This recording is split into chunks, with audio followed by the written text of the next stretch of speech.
Quando o vento está revolto e o mar não quer se acalmar, quando as horas do relógio se demoram a passar, muitas vezes os teus planos não consigo compreender, mas prefiro confiar sem entender. Eu creio em ti. Creio em ti, Senhor, creio na sua ressurreição e na sua cruz como salvadora da humanidade. Está começando o Evangelho desse dia 10, segunda-feira da oitava da Páscoa. Por que oitava da Páscoa? Porque o júbilo pascal ele é prolongado na igreja durante 8 dias, né? Mas, se não me engano, vai até dia 16, que começa a semana da Páscoa, as semanas da Páscoa, né? Então é por isso, até onde eu entendo, sem olhar em lugar nenhum, né? A alegria da Páscoa se prolonga durante 8 dias. Então temos a oitava da Páscoa. Evangelho nessa segunda-feira é Mateus 28, de 8 a 15. Naquele tempo as mulheres partiram depressa do sepulcro, estavam com medo, mas correram com grande alegria para dar a notícia aos discípulos. De repente Jesus foi ao encontro delas e disse: Alegrai-vos. As mulheres aproximaram-se e prostraram-se diante de Jesus, abraçando seus pés. Então Jesus disse a elas: Não tenhais medo, ide anunciar aos meus irmãos que se dirijam para a Galiléia, lá eles me verão. E assim por diante, o evangelho continua. A notícia, as mulheres partem depressa para contar para os discípulos que o túmulo estava vazio e contar toda a cena, né, que elas viram na ressurreição de Cristo, né? E aí Jesus vai ao encontro delas, mostra um Deus que vai ao encontro das pessoas tristes, ao mesmo tempo alegres, tristes, né, em dúvidas até nesse caso, com medo do que teria acontecido com o Messias e com Jesus.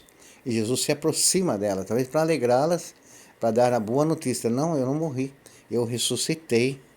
Agora cabe a vocês levar a notícia aos amigos, né? Digam lá,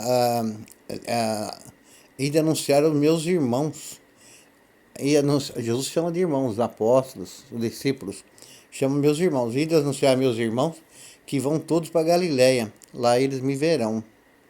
E elas foram, né, a anunciar aos irmãos, aos companheiros, a todos aqueles que estavam sofrendo pela morte de Cristo. E os discípulos com medo trancados. Nós vamos ver Jesus aparecendo ao longo desses dias, nos evangelhos, aparecendo para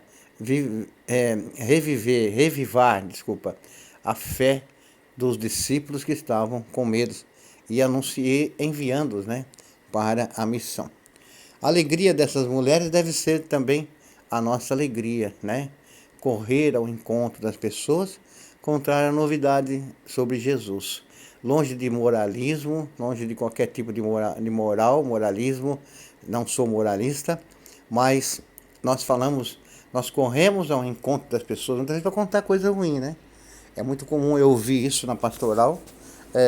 Contamos as desgraças das pessoas, contamos os infortúnios das pessoas, mas contar as coisas boas que elas fazem, se alegrar com a alegria delas, com as vitórias delas, a gente precisa trabalhar muito esse aspecto. Não é todo mundo, mas uma boa parte, todos nós devemos pensar um pouco nisso.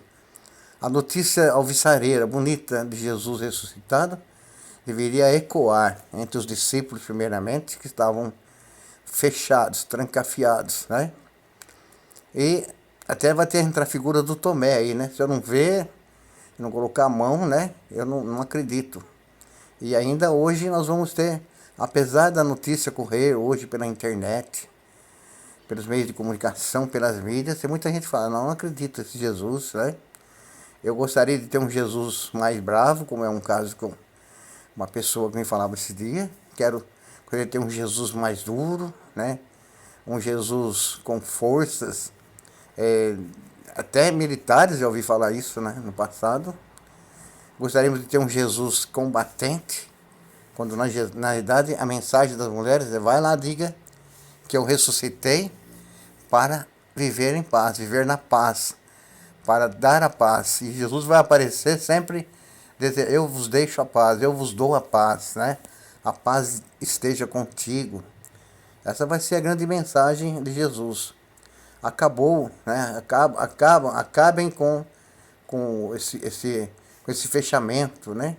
Não tem mais motivo de ficarem tristes, trancados, porque a boa notícia tem que correr por todos os cantos. A notícia do Jesus ressuscitado tem que correr na nossa igreja.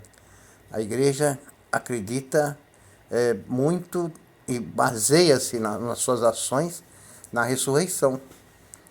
Sem ela seria impossível falar de vitória sobre a morte, né? Sem a ressurreição seria um fato corriqueiro a morte de Cristo, quando na verdade não foi, né? A morte de Cristo toma outra dimensão com a ressurreição dele, né? Ele não morreu à toa. Morreu para nos salvar e para mostrar que é possível a ressurreição dos mortos. É possível uma vida nova, é possível vencer a morte, né? Ou como queiramos, vencer a morte em todas as dimensões da nossa vida. Cabe também a nós verificarmos os sinais de morte que nós temos, né? Tem muitos sinais de morte por aí, são pequenos, às vezes nem aparecem, mas eles fazem um grande estrago, sabe? Pequenos sinais de morte que, juntamente com outros pequenos sinais de morte, denunciam para nós diariamente a falta, né, de amor uns pelos outros, falta de carinho uns pelos outros na sociedade. Então aí, a alegria das mulheres pela ressurreição de Cristo deve ser a nossa alegria e devemos contar para todo mundo. Beijo no seu coração. Até amanhã. Tchau.